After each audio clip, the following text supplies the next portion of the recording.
Hi, and welcome to Artalab, South Asia's first independent visual culture podcast with me, Kamayani. Today we have with us comics maker, researcher, and arts educator, Ita Mehrotra. Her book, Shaheen Bagh, A Graphic Recollection, brought out by Yoda Press in 2021, is a response to the anti-CAA NRC protests spearheaded by Indian Muslim women in the Delhi neighborhood of Shaheen Bagh. It is in this locality, in the aftermath of police brutality at Jamia Millia Islamia University, that the first stirrings of a citizens' response to state violence emerged and then spread across India from December 2019 to March 2020, just before the COVID-19 crisis. As someone who was one among the many thousands of citizens who participated in protests against anti-constitutional laws, I felt that Ita's book, which is part chronicle, part commentary, and part diary, refreshed the memories of that turbulent period. 2 years on, with the Citizenship Amendment Act still standing and the National Register of Citizenship continuing to lead to detentions of Muslims in Assam, I thought to revisit the historic moment of Shaheen Bagh through Ita's visual depiction. Before we continue, I'd like to let our listeners know how to access the material accompanying our conversation. To view the images and other material being referenced and discussed in the episode, click on the link in the show notes to access the guide.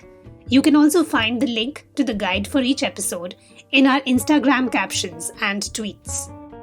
Hi, Ita. Thank you so much for joining us on Artalab. It's a pleasure to have you with us. Hi, thank you so much, Kamayani. It's a pleasure to be here, and I'm so excited to have this conversation and think around work and the book. I was really excited to read your book when it came out, and with the second anniversary of the Shaheen Bagh protests coming up, I wanted to be able to delve into that moment with you, since you spent so much time there as a citizen and as an artist, as an educator. So maybe I thought we could just begin with, your journey to this point. I know that you studied philosophy and art history at university, which is something that I was also really intrigued by because I have the same background.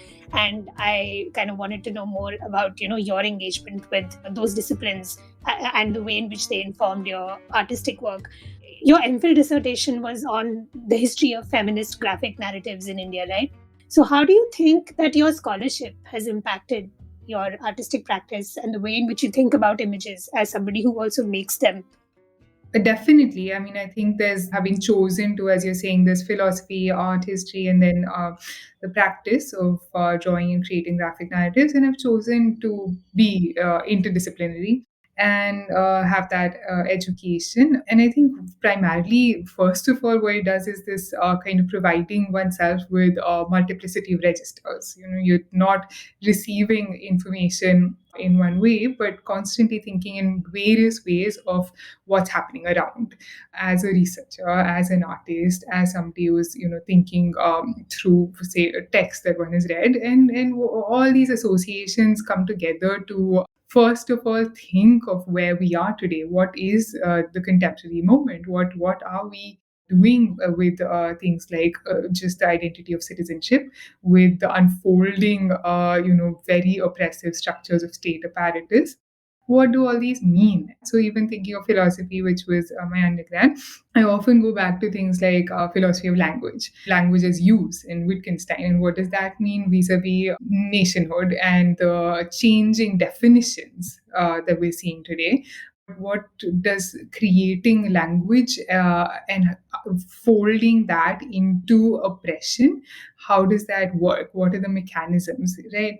And then also the ways of knowing. So thinking of feminist phenomenology and just how do you tackle the processes by which you know. So there's all of that, but I also think that being in campuses like Delhi University or JNU, and you've been at JNU as well, so I think we'd all understand what that means is not just the classroom at all.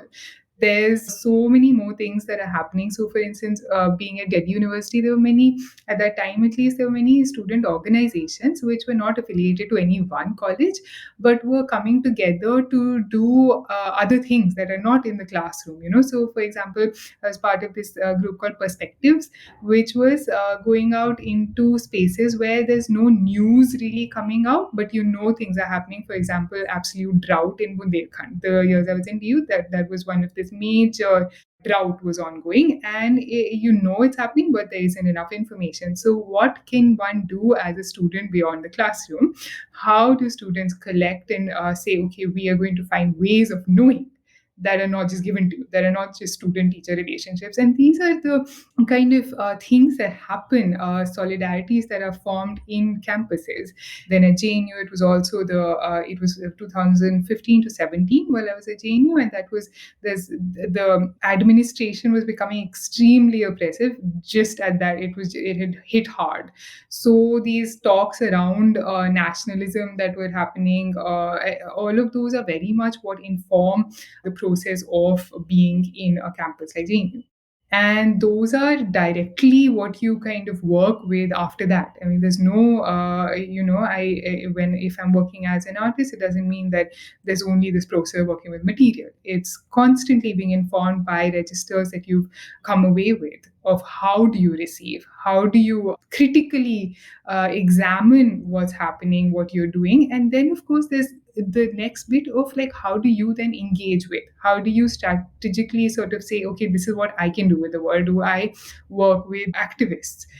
Do I work with on ground community organizations, schools? How does one do these kind of associations in various ways? There's so many ways of working, and one doesn't have to do only one thing.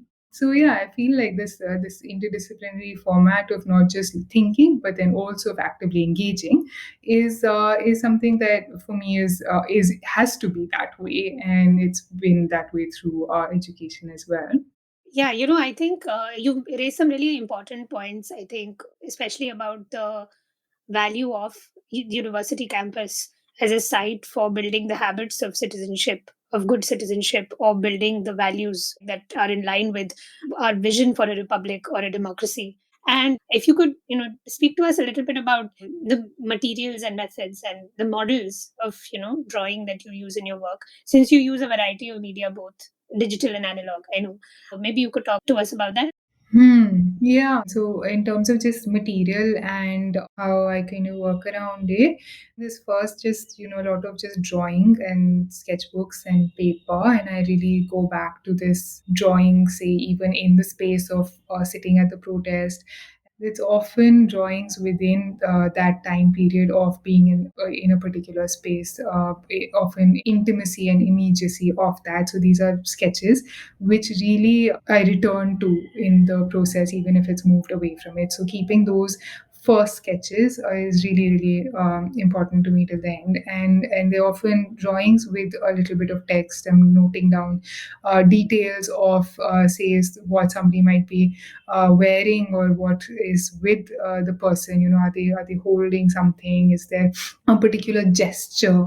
Are there, in the context of, say, in Shaheen Bagh, were there posters that I feel, so actually visuals that I'm going to make which are of visuals, right? And how much of this backdrop information is just going to sit there, is going to let the reader's eyes rest on.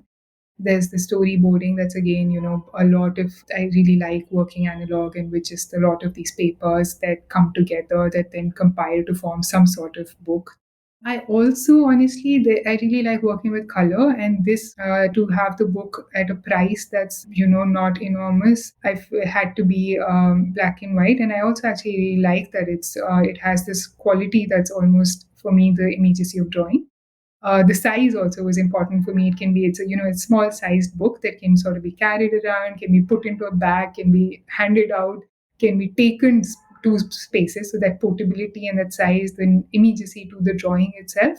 But in that process, I actually sit with, often with color, and do these sort of overflows that happen of just painting actually, and for me it's important to be able to do that, which doesn't result in the book at all or anything to do with the book, but is a space to also just let thought happen.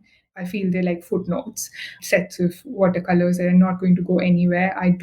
They're not for anyone. They're part of that process because I'm telling you about the process, right?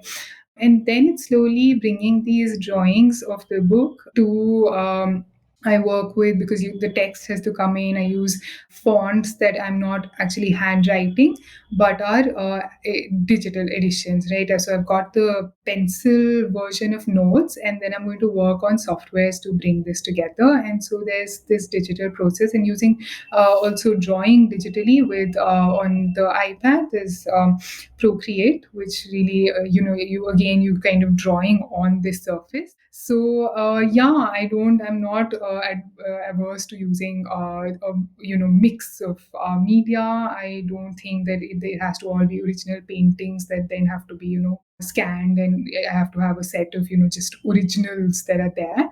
That's not where I come from either my training as an artist, or I am always open to experimenting, and so it's a mix of things.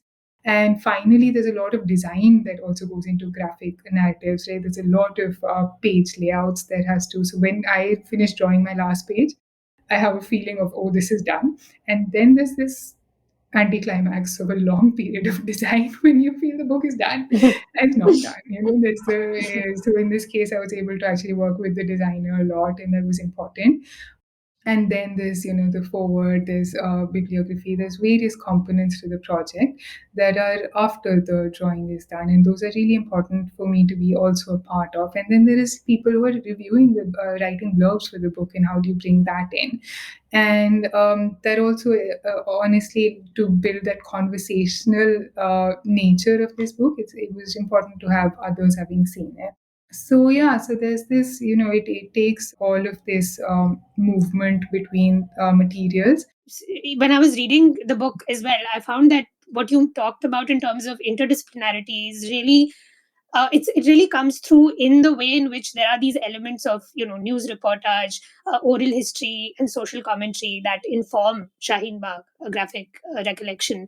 They are quite different registers in the sense that you move between a journalistic chronicling of what was happening and intimate conversations with the women protagonists and leaders of Shaheen Bagh, for example, or even ordinary women who did extraordinary things as part of the protest space, and across generations and across various subjectivities. So I was also curious about how you developed the tone for the book that straddles these different modes, especially since you have talked about this kind of concern with being able to work out the way in which language works in public life, right? Especially when you're talking about Wittgenstein and his language games, the way in which rhetoric is mobilized these days by powerful groups and oppressive groups against minorities, against marginalized communities. Words acquire a certain kind of dangerous force and violence.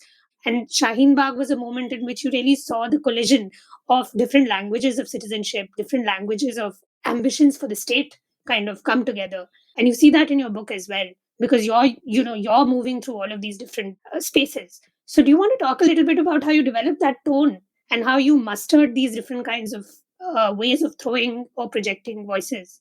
No, that's interesting. It's an interesting, really kind of interesting trajectory of thinking of how between language to what you're saying of how the book comes together. So, towards the beginning, right in the beginning of the protest, when the police brutality happened at Jamia, the protest started off there. And one was, like many others, I was going to the protest at Jamia. And one day it was kind of, I followed a group of people into Shaheen Bagh. I'd heard there are protests that are women led. I didn't know where exactly it is. Of course, right from the onset, even when in the first week when there was just about 40, 50 women sitting and no stage, there's just that group of women, the sense of this being a Muslim women led protest site was just enormously powerful, right? And the visuality of this highway, this enormous highway that connects Delhi to Noida, having been stopped of its daily traffic and taking that public space over for democratic dialogue, which also had children doing their games and play and a few carpets, and then somebody also sitting and knitting. All of that process was just so powerful as a way of coming together, of collecting, of taking over public space, of then having dialogues that's not just against the CAA, but from the beginning are also talking about directions that democracy should take. So, right from the onset, I think one of the biggest ways of being there for somebody who's not from there is to just listen deeply and be present too. And I think that is something that the protest site at Shaheen Bagh and many other protest sites that opened up in the anti-CA movement allowed for, was the possibility of many communities coming in, listening deeply first of all, and then also being able to participate in multiple ways. So this bit, I feel like right in the beginning, was just in an enormous amount of just being present too, but then feeling right in the beginning, feeling that this is a protest site that's happening, that it doesn't have actually media attention. Right in the beginning there wasn't any, it was just women sitting. So one responds to things like this in various capacities, right? There are people who are writing, there's people who make theater and poetry, and me, it was carrying my sketchbook around, which is usually how I work and move in life, and sitting at the protest site and just making these really quick pencil drawings of what somebody's saying, a conversation that I'm having with somebody sitting next to me, not just about the protest, but what have they, done in the day before arriving at the protest site at say 3 p.m. Yeah, so these kind of little conversations, and then the things that one is hearing on stage, and jotting these down as little drawings. And then towards the later part of the protest, in say mid-Jan and towards Feb, I had started having these longer. There were friends in the protest side, people living in Shaheen Bagh, my age, older. Who I was speaking and having longer conversations with, and there's a curiosity to know. You want to know what people are thinking about, say, the success of a movement, because it's not just anymore about the repeal of CA. Yes, that is a primary demand, but then there's various voices and opinions about what the government should be doing. How do you listen to the people? What is unemployment? What has demonetization done?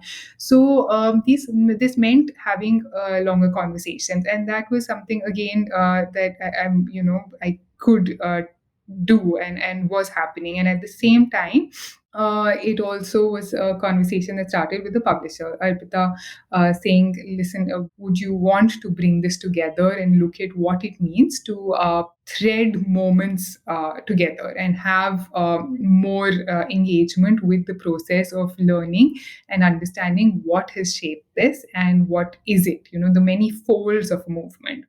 So, so I think that then meant moving between research, this active deep listening, and being present too in more ways, like talking to more people, but then also continuously just drawing. And then, when you're kind of moving between this, moving between text, between listening, between recordings and drawings, I feel like the language of graphic storytelling is able to hold the tussle between all of this and not let it rest in some sort of finality, and that then becomes just a beautiful image, but remain with the push and the pull between, say, just even text and visuals, but also not telling whole pictures.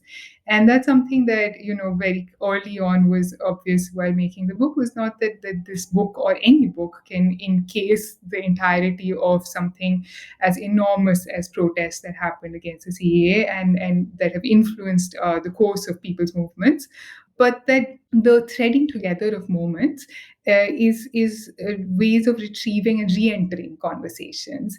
So if it's that, then this burden of giving entire pictures, entire stories is not the attempt. And so, what is it if it's not also representational in entirety, but you're pulling out, breaking down moments, you're breaking down what happened there visually, the engagement, that conversation, and also realigning various moments at time. What happened earlier, what happened after, memories of that space many years before. So this kind of movements in time, the play with between visual and image, the play between what is can be and what is referring to what happened but not in entirety. All of these are sort of these dynamics within which the grammar of graphic storytelling sort of allows for and doesn't give closures to. So you often, I feel the sense of providing or giving the space, giving locators to somebody who might read to also enter and bring in their own associative memories and associative ways of telling the story that now is parts of which are here. And so I feel like every time I'm doing this, for me, I'm learning what to do, and so it's also a process that for me is really engaging, in what can be done while I'm at it, while I'm trying to understand and grapple with the many things that are entering and are being dropped out of the frame as well. Yeah, I find that really interesting because when you were talking, I kept thinking of like somebody conducting a symphony, almost like there's this orchestration of many different voices that you're doing, of course, in graphic form. And it also struck me that, and I was going to ask you this, and you answered some of it just now, but how, like, I wanted to know how you arrived at the form of graphic nonfiction to record the events following the anti-CAA NRC protests, and what it was about the Shaheen Bagh moment in particular that propelled that might propel one to choose illustration as a mode of documentation. I'm asking this also because to me it also seems like, and we know this, right, we live in a very image saturated culture, and lens based visual practice has sort of dominated reportage, let's say, since the 19th century, especially because of its representational force. There's this kind of at least commonsensical correspondence between what's happening and what you see, right? I mean, we understand that that's a very vexed relationship, but just in terms of how we immediately think about it, what do you think that these older artistic technologies, like pen, pencil, and ink, bring to the act of witnessing? I guess I'm pushing you a little bit, pushing the answer that you just gave, which set up sort of some of this conversation. But when you talked about the open-ended nature of it, for example, I was wondering if I could push you to maybe just talk a little bit about that. That what is it exactly that allows the viewer to come inside in a way that is not permitted really by technologies like photography or cinema or video? Hmm. Yeah, right. I really like the comparison, the relationship with symphony. I think that's really interesting because between comics and music and also architecture, there's actually a lot of these kind of comparisons and relationships that have been drawn between how you kind of map spaces and build spaces, and then the rhythm that comics allow for. And so, yeah, I really like that sort of relationship that you're drawing. I think coming to finding this form and why I feel like it was something that I could work with. I feel like in a way there is a very practical relationship. I do draw from the archive of just even citizens who were at the protest and taking photos, taking videos, and then journalists. One also directs oneself to the kind of media that one would learn from and read. There's a lot of media that is, just presenting protests as instances to just actually say what the government wants. So it's really choosing. There's also a very, there's a plethora of the kinds of media that one finds. It's not all the same thing. So I feel like there's a very direct relationship in how, while working, I am, seeking out images, and there are friends who are photographers who are there, and I think that there has to always actually be a multiplicity of creative production when things like this happen. And I feel like each of those, whether it's there's photography, there's posters, there's poetry, there was theater, there were so many things even within the movement while the movement was going on. There was libraries, there was puppeteers. I remember Anurupa Roy was at Shaheen Bagh creating these enormous cardboard puppets. There were murals, students of Jamia that were creating murals. a lot of these creative productions happen within the folds of the movement itself. I mean, one can also, of course, say the entirety of lens-based practice versus graphic narratives. There are relationships or comparisons one can draw, but I find it more interesting to actually look at what a particular journalist has been able to do. I feel like while drawing, I feel like there is this constant tussle between, yes, the act of doing uh, what looks like record keeping, what is therefore likened to reportage, and when, say, graphic artists, graphic narrativists like Joe Sacco, they claim that space and say that what they're doing is graphic reportage and it's graphic journalism. But there is an obvious artistic impulse with which the work is happening. It isn't that this was is definitely a claim that's there. There is, yes, Shaheen Bagh happened, but it isn't that this was as was. There's a lot of picking and dropping and choosing. There's also various points at which there's just reimagining things that weren't completely there. There's history and bits of just a conversation with, say, the lead character, with the character Shahana, which is of memories that even she doesn't remember. So there's parts to the story that aren't evidence keeping, and for me that's really, really important. It's also, honestly, when the project, like making the book, was over more than a year, and to sustain that process creatively actually is within that tussle, within what you kind of are imagining and reconfiguring. And then this bit of looking at reports, looking at images as was, looking at various voices, talking and doing interviews. And I wouldn't want to completely try to claim either of those spaces or let that argument rest. At other points, there's things that you're trying to be true to a certain event or a day that happened, a speech that happened, and you can't visually represent bits of it because it's not possible for one or the other reason.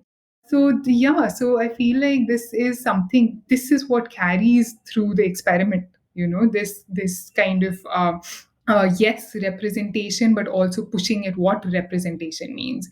And if one picks up the book and says, yes, of course, this is illustrative of a movement, and for me, that's not how I think of it at all. I don't want it to. It doesn't feel to me like an illustration of a report. It's in fact like the visuals are not illustrative. It's actually for me a language that develops, that is then not drawing something that's otherwise already told, but is a language of its own. And graphic storytellers will say that the visuals is not illustrative of the text or of a thing that happened, but is formulating a grammar that's unique, right?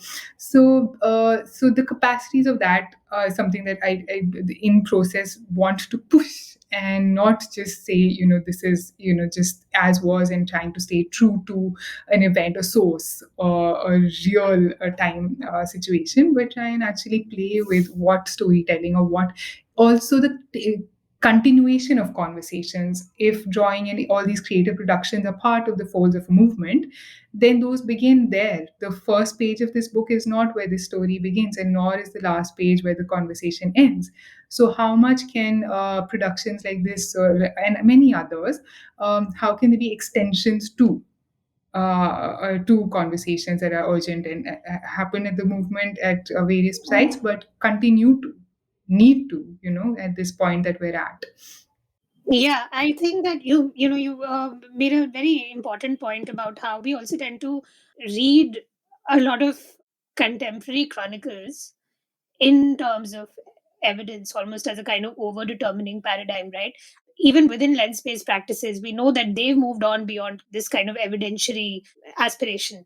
I think also, I really like the point you made about this, about the autonomy of form itself, right?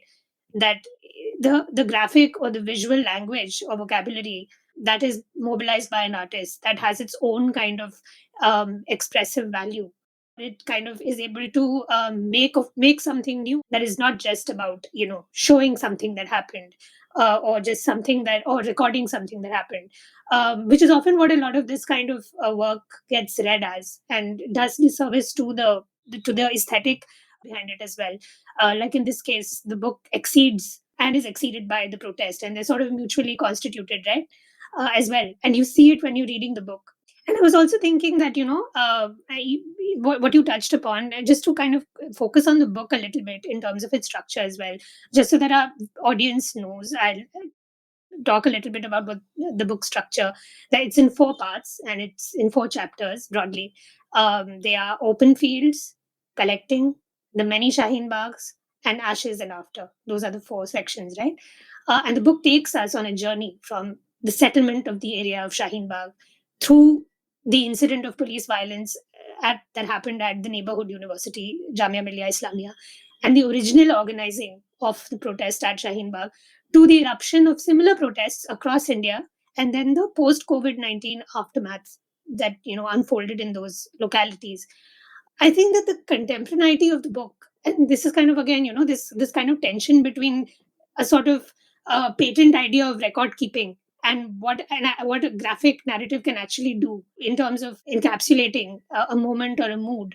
I think that tension really it sits at this on this notion of contemporaneity, because the story is unfolding in real time, even as it has so much historical and sociological context behind it.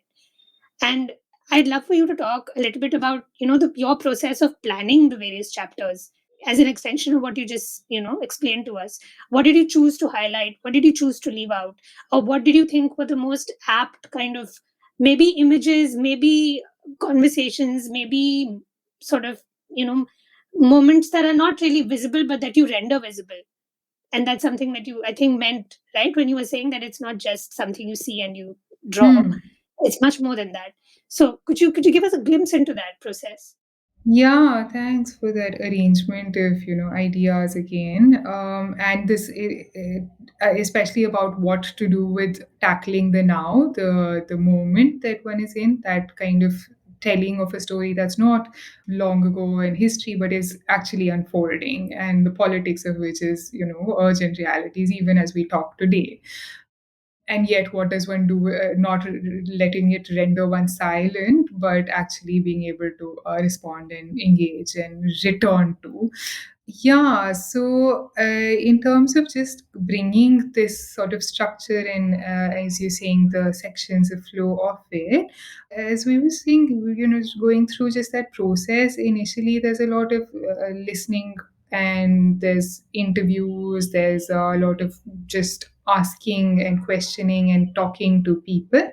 And that's a process that I really, as a researcher, I really, it piques my curiosity, and I really want to sit and listen and have those conversations unfold in the ways that they unfold, and that again, as somebody who's creating a graphic narrative, not returning to a newsroom, I can do this. I can have long unwinding conversations and let them take their flow, and from those often say, there's somebody who will be talked about, who then I'm going to go meet and talk to, and then from that person another person, and even different sites. So this trajectory of research itself, in the process of engaging right in the beginning of the production of this longer, year and a half long process, is in itself open ended to being receptive to where a conversation will go. Yeah. And then what I was doing was also at the same time putting together reports, talking to, say, a friend who's taken lots of photographs there to collect those, my own first initial drawings, bringing all these elements, to a space to be able to look at this plethora of ways of reading, ways of knowing. And I think this bit of what we're saying of evidence making, I want to just think around it a little more, of not just like what is it that we find and arrive at, but how do we know? And how many ways can we know? Because these registers with which we're thinking then should shape the ways that we're then processing and engaging with information. And graphic narratives can be one of those ways that is an alternative trajectory to how you process, and that's really interesting, right? To push at the boundaries of that. So yeah, so with all these various elements, these texts and images, I kind of bring this together, and then there's this process of storyboarding and looking at, yes, there has to be a way to enter this, and this is not an infographic. I think there's a couple of these clear ideas of what the alignment and the thread of entering the process has to be, and what it's not. And so if it's not just information, if there is so many reports that are out there, what more? What is it that I don't know? What is it that I'm asking? What is it that when I sit in an interview and I'm talking to Atia or the other activists, what are the questions that I'm trying to ask, and how can that stay? How can I not kind of lose that and say, oh, that's the information I've got, and now I'm going to present this clean report which doesn't show you the journey? But how far can you kind of just stay with that attempt?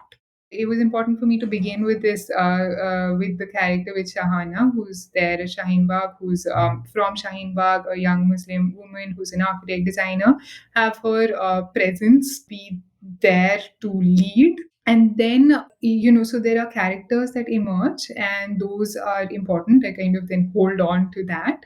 But then there's a lot of moving back and forth in bringing the information together in that storyboarding. And so there's practically there's a whole book of A4 sheets that come together by the end of that storyboarding process, that are just that could not make sense to anyone, honestly.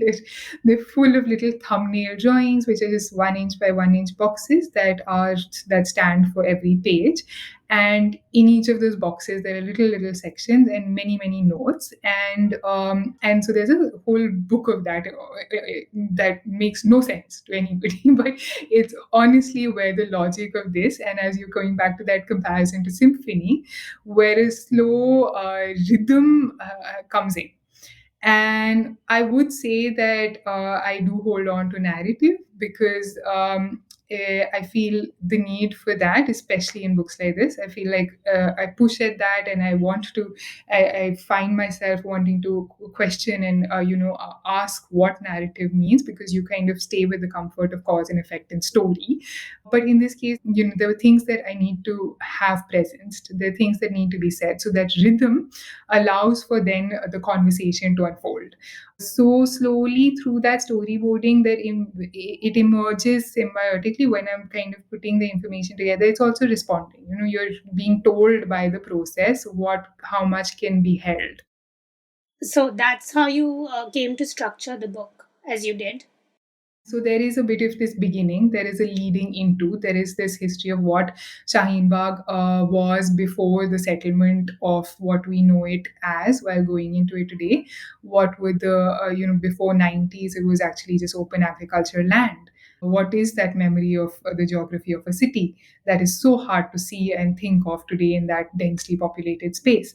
So this memory, that bit of history of partition history, which is very strong for families that are in Shaheen Bagh, whose predecessors say we did not go at partition, we stayed. So how does one reimagine? And in this, there's a lot of reimagining of the drawing scapes, right? These are not things that I'm returning to or seeing photographs of. So there's a lot of play with just visually reimagining. And at this point, there's also actually, it was interesting to show these drawings, show this to people that I'm talking to. And that's not, I wouldn't say that that's the only way, but that's one way. I like to converse even in process. And the friends one has and one is talking to, they're very much part of that process. So I could do that, and that was very nice for me to actually be able to have that continue. And then there's it's not just one location. Shaheen Bagh is in one place, but there are the many Shaheen Baghs that opened out. There are many sites. It's something that triggered protests across not just the country but the world. So what does that mean? That Shaheen Bagh is not just a location physically, but is many spaces, many places, is a way of thinking that's emerging. It's a way of thinking of public space, of the geography of the city, but also of what protest culture is. What minority communities taking the lead, in this case, Muslim women taking the lead in protest, what does that mean for all protests to come? For ways of thinking of citizenship and nationhood. So all of this bit of unfolding and letting the many Shaheen Baghs trying to have that section of the narrative was definitely something that I felt needs to come in, so that we're not stuck to a locator, one place, one space. And then I feel like towards the fourth section, what happened in Delhi, at the northeast Delhi, the riots that happened. It's genocide. It's state sponsored, Yeah, I mean, state. we know it's a Exactly. pogrom. Yeah, yeah, Yeah. absolutely. So, what do you do with representing and bringing that into the fold? Not saying yes, all movements are going to lead to violent protests and genocide. That's not the relationship. But this happened. This is happening. This is part of the government's response to protest. So this, was important again to bring in, and yet have it all of this through conversation. It's not, I think it was really important in process, and for me with the book, is that it's not replicating just reports and things that are there and one already has a plethora of. And as you were saying also, the medium can do many more things. The medium in itself is conversational. So how do we use that ability, that malleability of it, to converse with information and extend that conversation, try and critique, try and build one's urge to think beyond also. So again, coming to just like that wrapping of that fourth section, where the last pages of what is the book. Of course, this, it's a body. The book has its first page and its last, but I feel like that again, returning to what we were talking about, there can be no wrapping up or finality to something that's ongoing. So instead, I feel like what was important to come to towards the last bit was, what does the success of people's movements mean?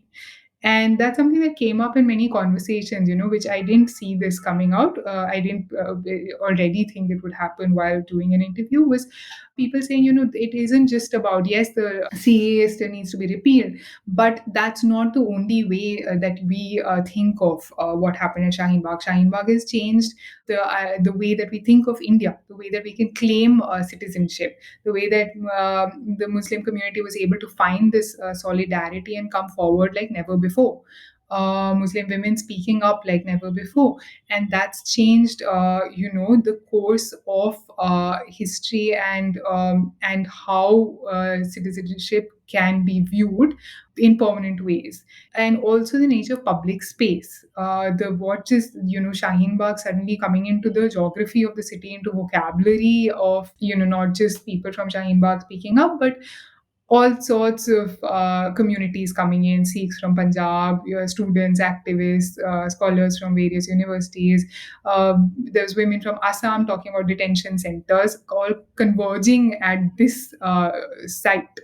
So then Northeast, there are many protest sites again at Muslim majority communities and localities. These transformations are ways to think of the success of what movements are, And this was something that came out a lot very strongly in conversations. It wasn't something that I was, trying to redeem, a movement that's maybe not met its central demand while lockdown has been imposed, but something that's coming out very strongly. And so towards the end, that's really where the last pages are, of trying to think of the successive movements and the demands of a movement in multiplicity, and that conversation again, it still continues. So so that's kind of bringing that conversation not to a close, but to its last pages. I think that, I found myself also thinking when you were talking about like staying with the contemporary in these ways, being with these voices, with these ideas, with these experiences of people that you were then transmuting in as an artist onto the page. And something else that you said struck me as really important, just this kind of that the graphic narrative can be really plastic in terms of what it allows you, right? And as far as like spatial and temporal arrangements go. I mean, I'm looking at your book. I mean, there are panels that are very self contained, and there are pictures that are sort of drifting loosely across the page. There are these iconic scenes that we know from certain, photographs from the protests, but also private moments that the readers, the viewers can't have seen, that you witnessed, and through which you've drawn out individual memories. And there are events that you had to zoom out of, like almost like a drone shot, let's say, and or have had to reconstruct, like the violence that happened during the partition. That is also sort of referenced in the book, alluded to in the book. And then there are moments where that you stretch out through close-ups. I'm thinking of like this scene where there are paper boats that you linger on through an entire page. So you're moving between these different time periods and spaces. How did you make decisions regarding movement in the book? And I'm also curious because you talked about storyboarding, for example. I'd love to know how sort of graphic narrative departs from, let's say, animation or cinematic strategies. Like how does movement work on the page versus on the screen? So I mean, can you shed light on that? Yeah, right. That's very interesting. I think just to begin with, the relationship between storyboarding for a graphic narrative or in comics versus and its relationship to storyboarding for animation. I'm of course not an animator, but I have, this conversation comes up a lot within comics makers and even with people who do animation.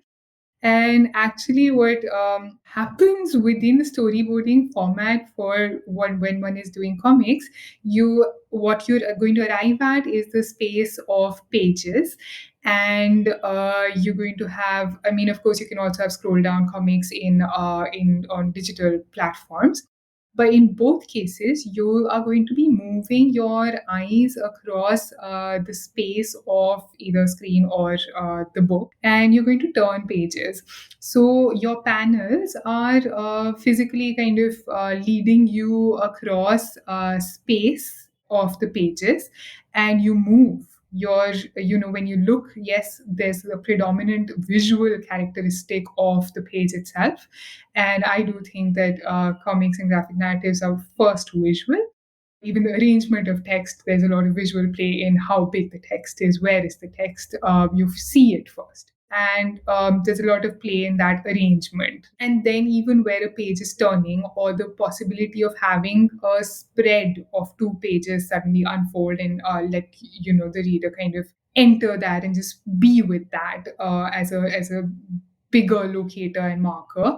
So this is this movement that happens across physical space, right? And the storyboarding of that is very attuned to the movement that's going to take place towards the end of it, within a particular panel, within a page, and then within that longer set of pages.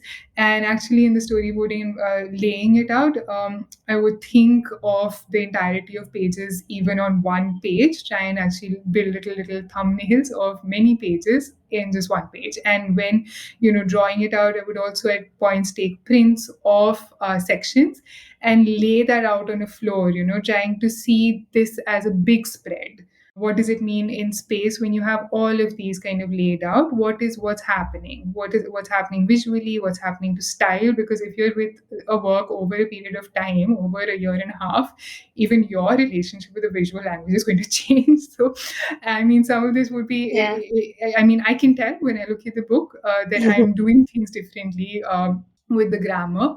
What happens with animation, that kind of storytelling in cinema, is that you're actually staying with that physical space of one screen, one space, and you're moving in time. So it's an entirely different space time equation that you begin with and that you're encased in.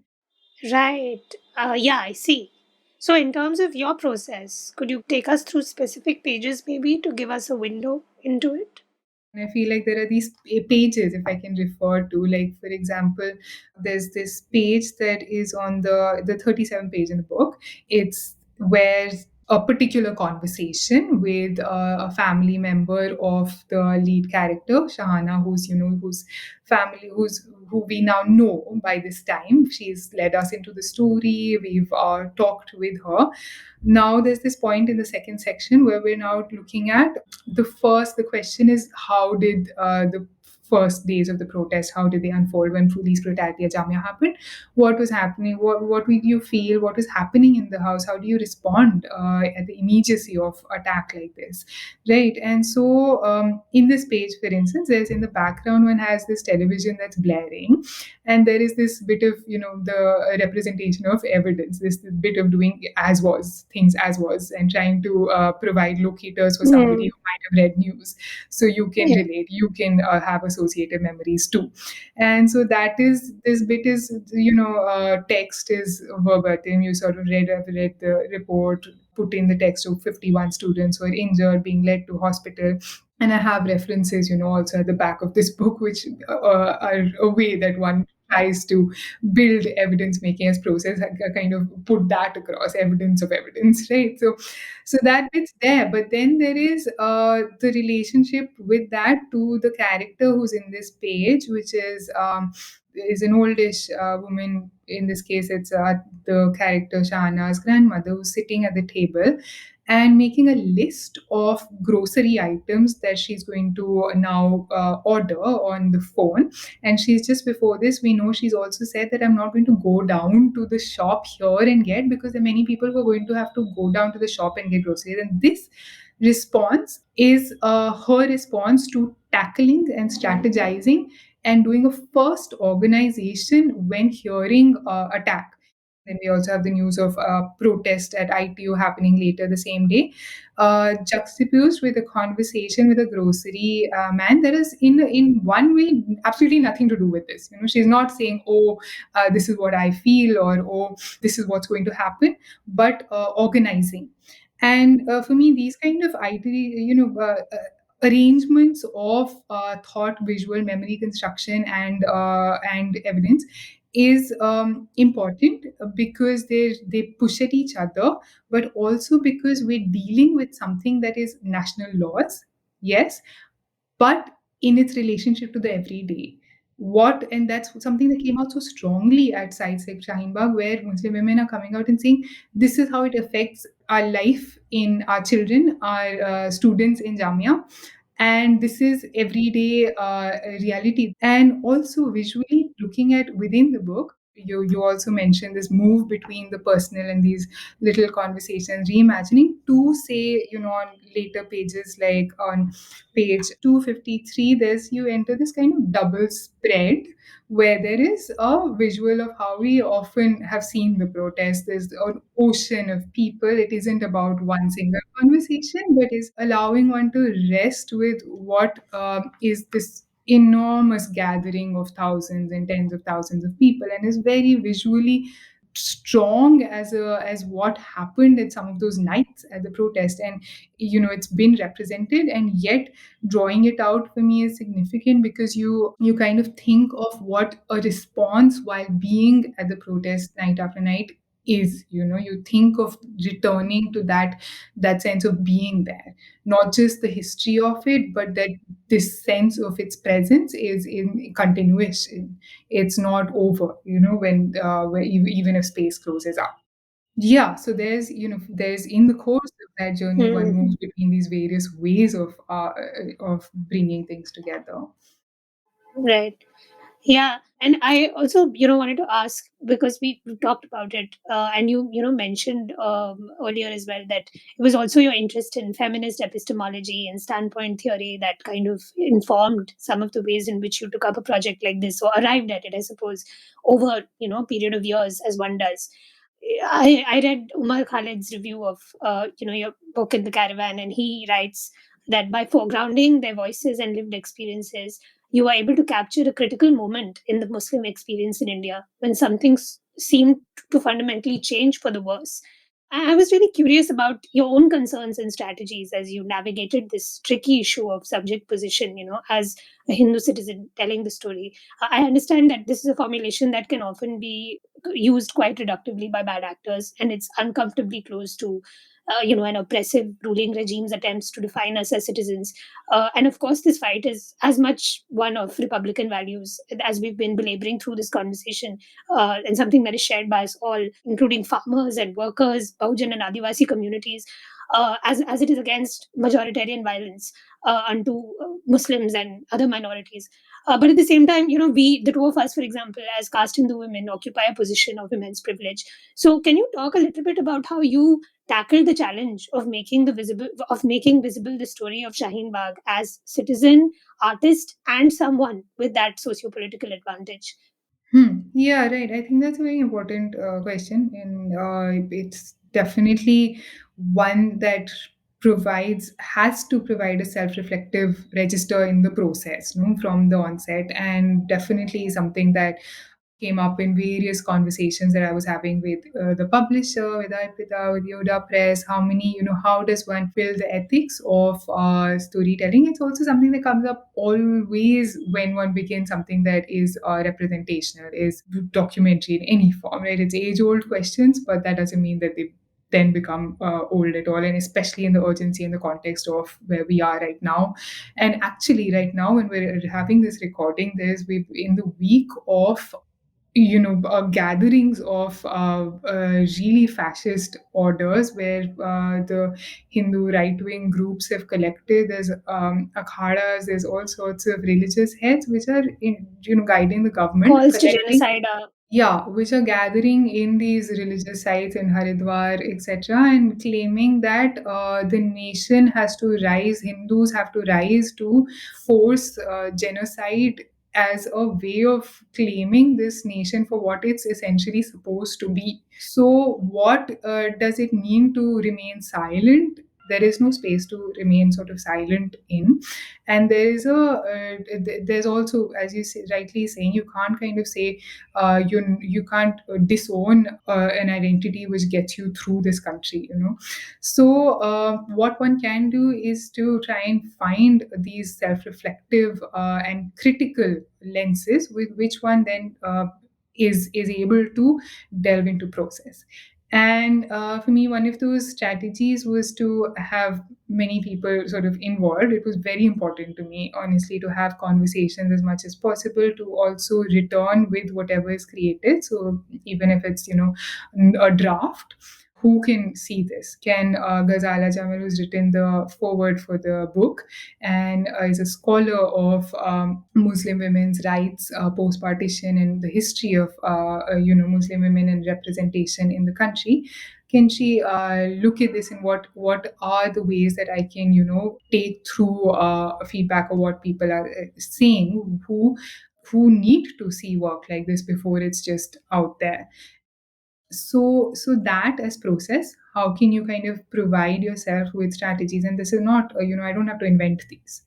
So that's also good. There are people I can speak with, and having that kind of effort for me was really, really important. Having a multiplicity of voices, older scholars, young people at Shaheen Bagh, activists from outside Shaheen Bagh who were very much part of the movement. Then having Yoda Press, having the publishers team, which was really supportive of the process.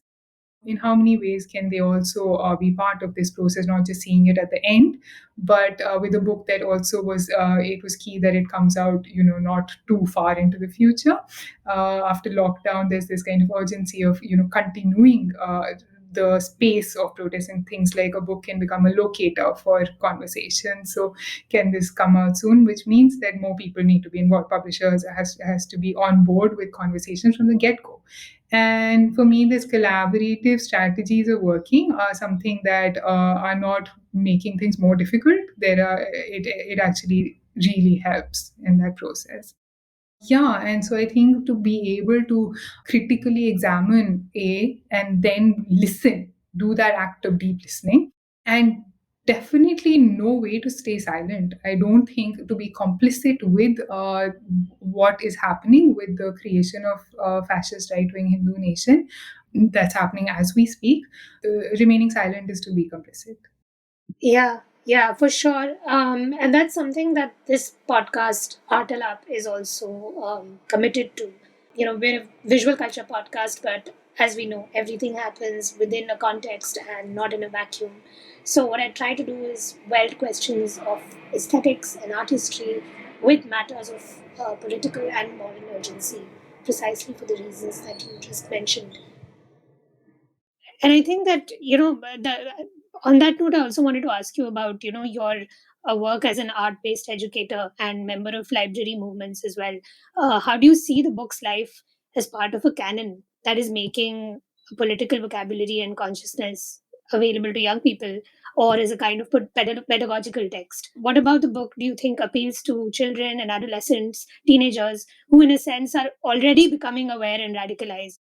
When I was watching some of the TikTok, the spate of TikTok agitprop that was, being produced at the time was really incredible. These are very vulnerable young people. They want to kind of, stake their claim, on the nation in a way that they think is most empowering for them.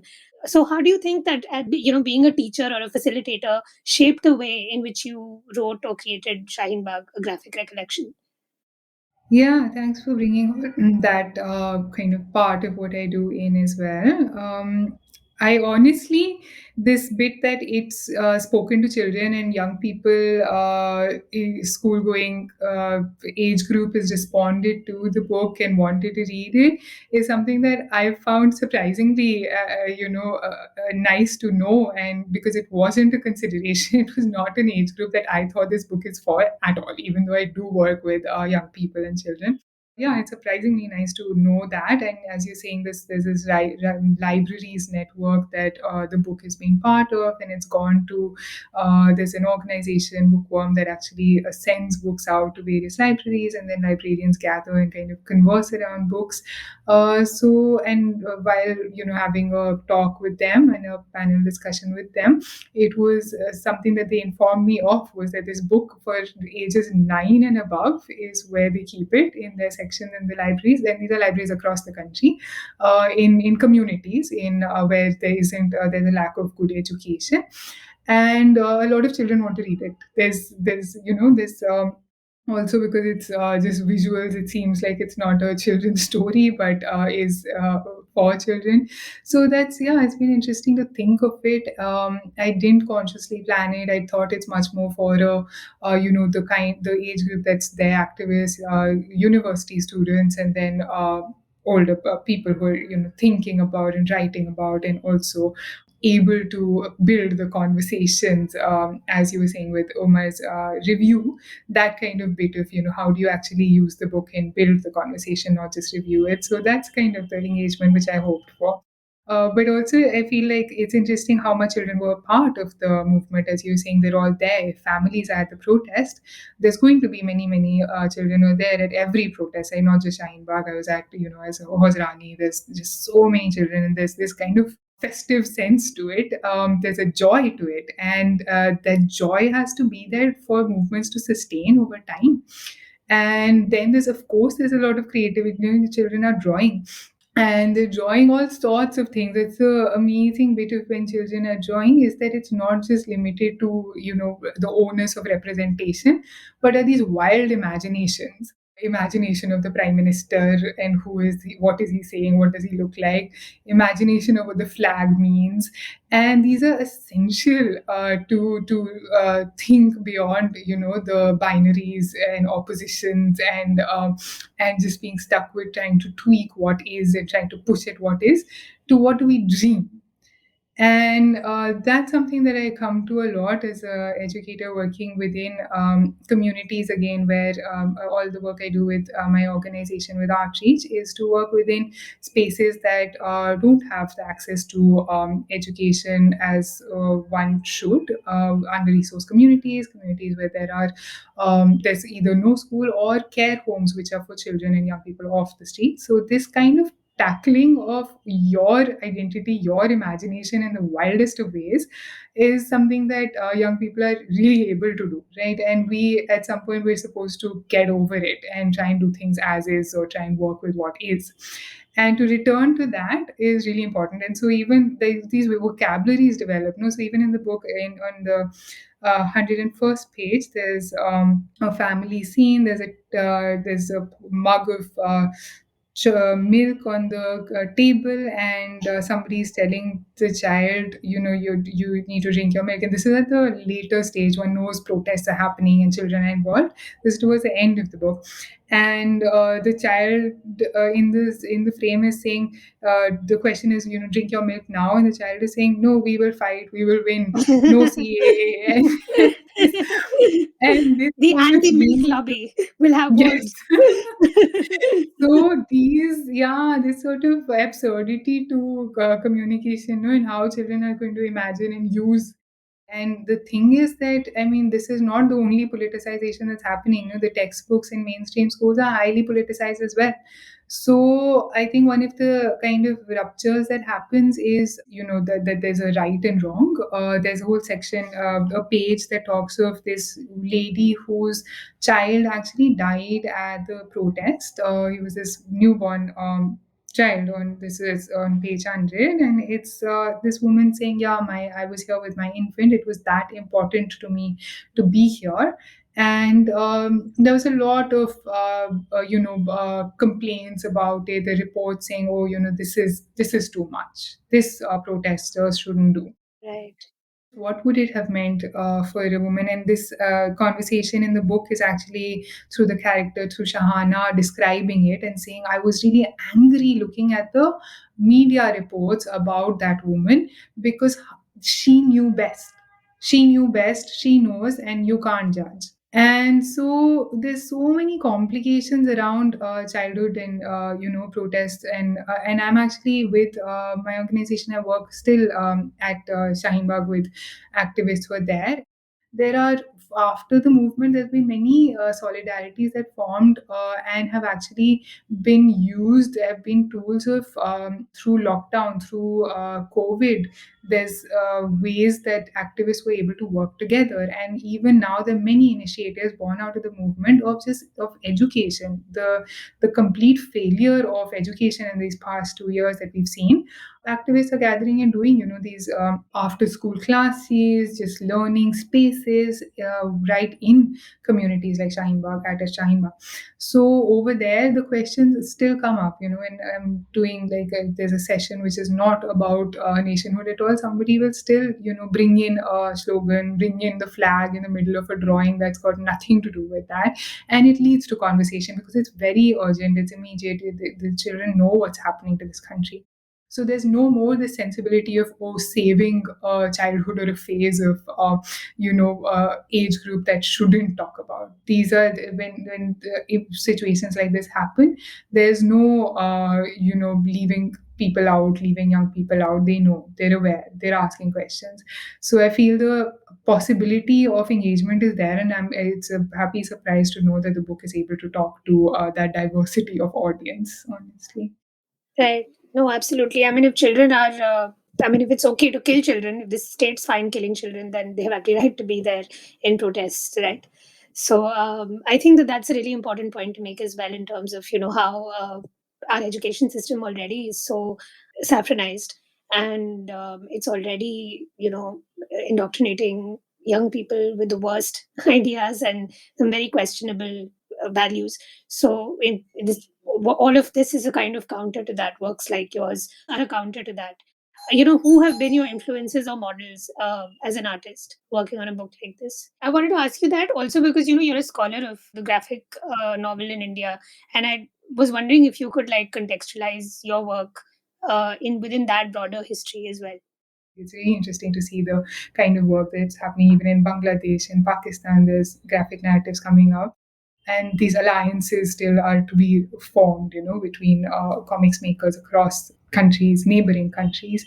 But it's really interesting because one could trace a long lineage of visual storytelling and in the country, folk traditions, all of that. And I definitely am inspired by various methods of storytelling over historically. But I also feel like the grammar of this form is very much in the moment, and even the way that young I know artists are dealing with it are tapping into, say, just Instagram and social media, their websites that are for comics makers, using these to really stay within the conversations of now.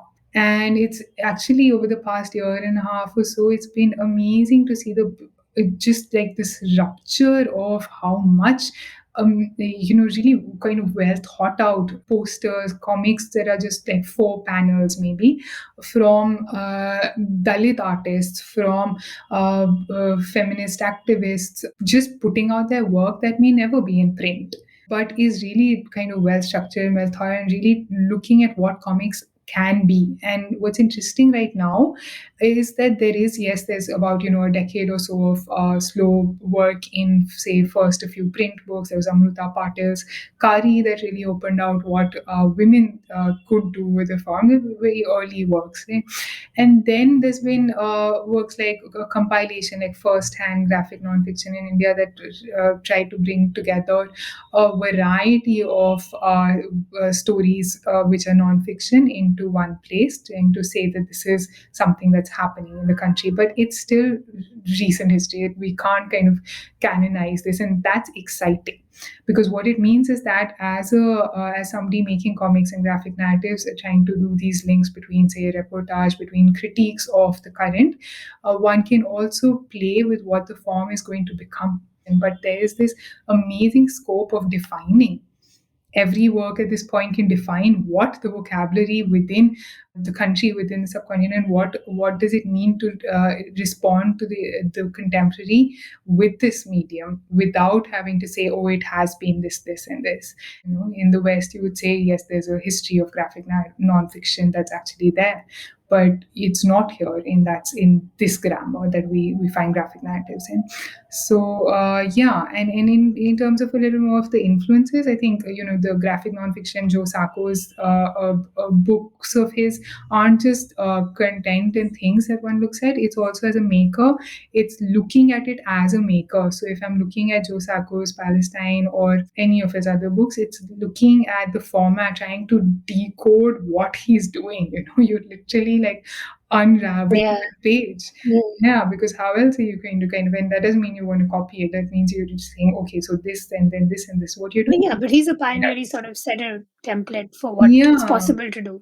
And then there are other books like Munnu by Sajjad Yeah. Malik, and that's graphic narrative of based on not telling one history of Kashmir, but his life and growing up and various standpoints of what Kashmir is. And this again, the possibility of layered narratives that happen without trying to say this is a closure, this is one truth, there's one history.